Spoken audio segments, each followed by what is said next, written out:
Mbak Oki ini sosiolog dan sastrawan ya, penulis. Mbak Oki, kemarin itu ya, akhir tahun, di awal tahun, kan kita dikagetkan oleh pengumuman dari OCCRP ya. Kenapa saya bilang kita dikagetkan? Karena kan selama ini orang tahu Pak Jokowi itu kan orang yang humanis, jujur, sederhana, kan itu yang kita tahu ya. Yang kita bukan kita. Oh, bukan kita. Saya klarifikasi, bukan kita. Mbak Oki marah nih netizen. Saya dan orang lain. Ternyata setelah rilis ini orang kembali sadar gitu ya. Kalau kata Cak Isla itu katanya kita hipnotis. Ternyata ada masalah dengan mantan presiden kita ini. Kalau Mbak Oki lihat, apakah rilis ini sebenarnya memang tidak perlu dikagetkan, tapi kan ada satu hal yang pasti Mbak Oki, rilis ini membuat kita malu kan sebagai warga negara Indonesia. Iya, Bang Abraham. Jadi ini perbincangan kita di podcast ini bukan yang pertama. Jadi kita harus melihat kembali ini rangkaian perjalanan podcast kita. Kita bahkan sudah sampai pada seruan adili Jokowi. Oh iya, lupa saya. Pura-pura ini Bang Abraham. Jadi kita sudah sampai pada posisi bahwa Jokowi punya banyak kasus yang harus memang dibawa ke pengadilan. Dia harus mendapat hukuman. Kita tidak boleh membiarkan impunity terjadi. Kita tidak boleh membiarkan dia kebal. Masalahnya, lembaga peradilan di Indonesia tidak ada satupun yang berani melakukan itu. Sampai hari ini tidak ada yang bergerakan gitu. Bahkan masih ingat ketika podcast kita bicara tentang pesawat jet Kaisang, seperti itu kan bisa menjadi pintu masuk juga. Bang Abraham sendiri sudah datang ke KPK berkali-kali melaporkan. Itu juga sudah menjadi pintu masuk. Jadi apa yang dirilis OCCRP kemarin itu sebenarnya kembali mengingatkan warga negara, mengingatkan Indonesia, membangunkan kembali, termasuk membangunkan para penegak hukum. Hey, ini ada mantan presiden yang seharusnya tidak dibiarkan begitu saja melenggang. Jangan sampai lupa.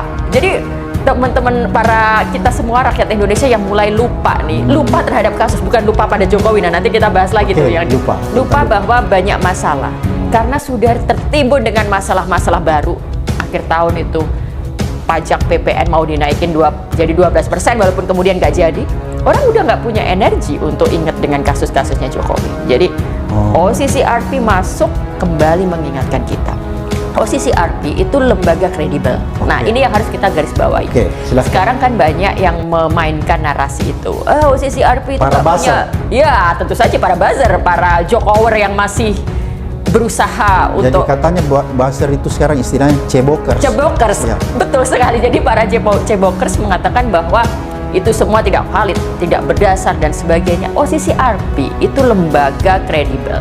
Dia pemenang Pulitzer, dia yang membongkar Panama Papers. Jadi dia punya rekam jejak panjang.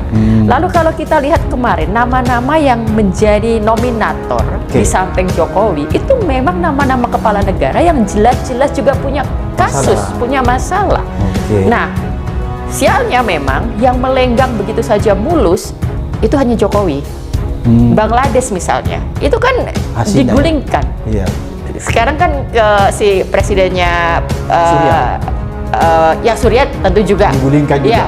Jadi hanya Jokowi ini yang lolos melenggang begitu saja, seolah-olah tidak ada kesalahan apa-apa, dan bahkan kita bisa lihat dia melakukan move lanjutan seolah-olah dia masih presiden sekarang.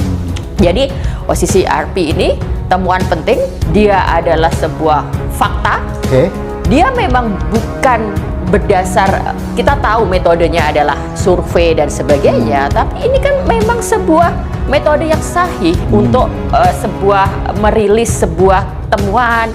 Ini adalah fakta sosial, ini adalah fakta dalam jurnalistik juga.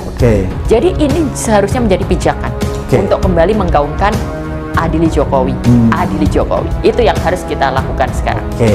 Nah, lalu dengan di saat bersamaan kita tahu juga media memainkan peran besar bagaimana memainkan narasi. Ketika karena kita bicara Pak Jokowi, contoh langsung Pak Jokowi. dia memainkan narasi bagaimana orang masih ada yang menunggu di gang depan rumahnya. Jadi di gang depan rumahnya itu ada orang dari jauh datang menunggu. Begitu mobil Pak Jokowi keluar, orang itu bersimpuh, "Pak, tolong Pak, saya mau bertemu, saya mau bertemu." Lalu Pak Jokowi bilang, "Oh ya, sana tunggu di rumah, saya Jumatan dulu." Nah, tapi kan kita juga harus berpikir, kok bisa ada kamera standby ya di seberang jalan sana untuk menangkap kejadian itu. Tapi kan kemudian itu diposting di semua sosial media dan sebagainya untuk menunjukkan betapa Jokowi seorang figur yang dicintai. Nah, jadi dengan gempuran seperti ini, dengan gempuran kesulitan hidup, dengan gempuran narasi-narasi media sosial, Jokowi ke mall masih jadi rebutan foto-foto, Jokowi ke mana-mana masih jadi rebutan ya. Orang mulai kabur semua dalam melihat realita yang sebenarnya. Jadi itu yang terjadi, perang narasi dan memang rakyat berperang dengan kebutuhan hidup sehari-hari. Oke, jadi menarik nih tadi yang disampaikan Mbak Oki bahwa ternyata Pak Jokowi ini setelah selesai jadi presiden masih memainkan beberapa desain ya.